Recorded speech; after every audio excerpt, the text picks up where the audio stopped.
Hello everyone, and welcome to my channel, Unconditionally Damisi. I'm very happy to be doing this video. I haven't done a video in a very long time. I don't even remember the last time I sat in front of the camera and made a video. So, woo! I'm really excited.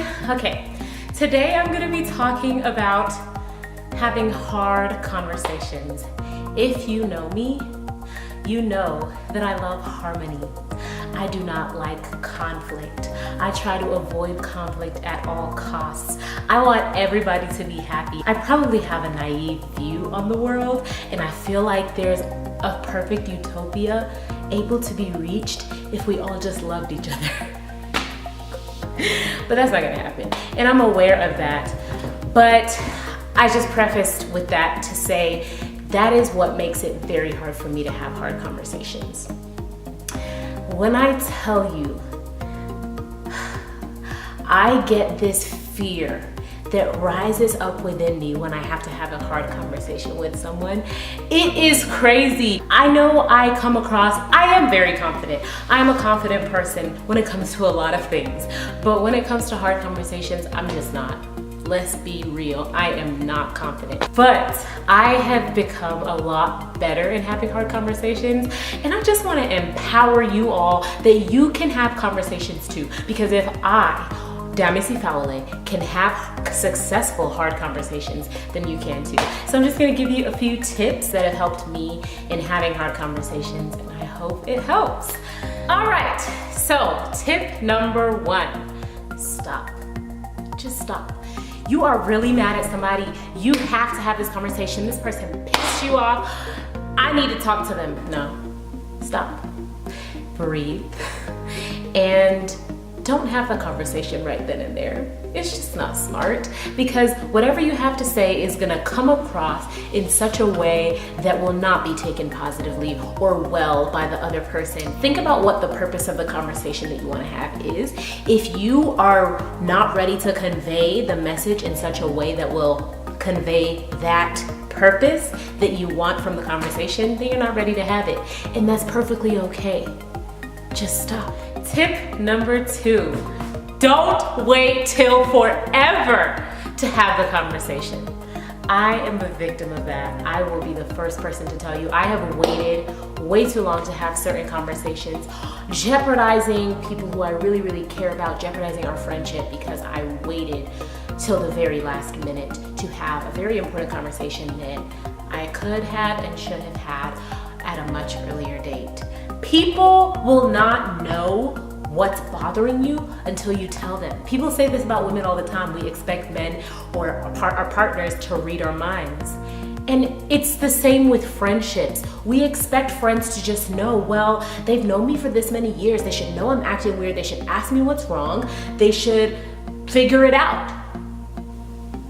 It's not gonna happen. And I don't blame them. I'm not saying that it should happen. No, this is a bad perspective to have. And if you want something done, you have to say something about it. And when I say you, I mean me. Number 3, if you are a person of faith, then you should pray. You should definitely pray and ask the Holy Spirit to give you the words to have the conversation, the right words that will convey the message you wish to convey, and just compassion for the other person. I think a lot of times when we're having hard conversation, it's really easy to see what the other person did, and everything that they should have done, everything they did wrong, and it's very easy to neglect what we could have done to cause the issue as well. So I know when I pray, I ask the Holy Spirit to help me see the other person as He sees that person. I want to ask for compassion, because if I don't have compassion, I'm gonna offend the person, I'm gonna, burn a bridge most likely, and it's not gonna be worth it in the end. So definitely pray and ask for divine intervention, because Lord knows. Tip number 4, practice.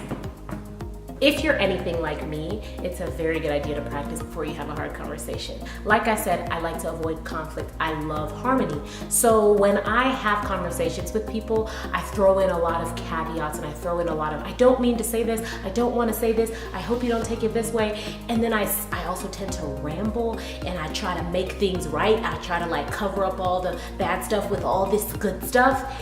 And then the person might get a completely different message from what I said. They may miss the point completely because I said all these things that really didn't need to be said, but because I'm just a rambler and I like to talk and I want to make sure the person isn't offended, I just do too much. So I definitely need to practice having hard conversations. Practice by yourself. Practice with friends that you trust to give you good advice, who will not be yes men, yes women, but will tell you the truth about how your words are coming off, how your words are being perceived. But yeah, definitely take some time to practice. It will help in the long run. And tip number 5 to having a hard conversation is have the conversation. Point blank, period. Do not say, oh, well, I'll get over it. This is the 17th time you're saying you'll get over it. You're not over it. You're not getting over it, okay? So just have the conversation. Will it be awkward? Most likely. Will it be difficult, and could it cause you anxiety? Could it cause you sleepless nights? Yes. Yes, it could. But in my experience of having hard conversations, it is always worth it. After the conversations, I'm always like, and I waited 2 months to say this because I thought that what was gonna happen. Every single time without fail, when I've had to have a hard conversation that took a lot of preparation and sleepless nights and concern over, I was always happy that I had the conversation. Always. I think I'll wait to share in another video just to, encourage me to actually post some stories of hard conversations that I've had. But for now, I just wanted to share that you are empowered. You can do it. If I can do it, you can do it. You will not regret it, I hope. I'm just speaking personally. I've always been happy after I've had the conversations. Life has always been better. Relationships have been improved after having these conversations. But honestly, even if relationships aren't improved, I still say have the conversation. If ties are cut, have the conversation. I do not take my words back because that's what needed to happen if that's what happened, is my opinion. So I hope you guys feel like this has helped you. If you have any additional tips for having hard conversations, put them in the comments below. Let me know of hard conversations you've had to have and how they've turned out. And let's have a dialogue about this. Shameless plug, I have recently discovered a person named KB, and she is the CEO or the heart behind CONVOS. And her tagline is, it's not a hard conversation, it's a heart conversation. And it's amazing. Heart is an acronym. I'm not even gonna go into all those details because you can go over to her channel, you can follow her on Instagram, you can follow her podcast, Heart CONVOS. She is amazing. And she basically has built a platform on having these hard conversations, tips, and different things like that. And I'm just very, very inspired by her. So you guys should definitely check her out. I'll put her information in the description box below. I love you all so much. I am feeling good on this Friday afternoon. I hope you guys are too. And I will talk to you soon by the grace of God. Bye. Mwah.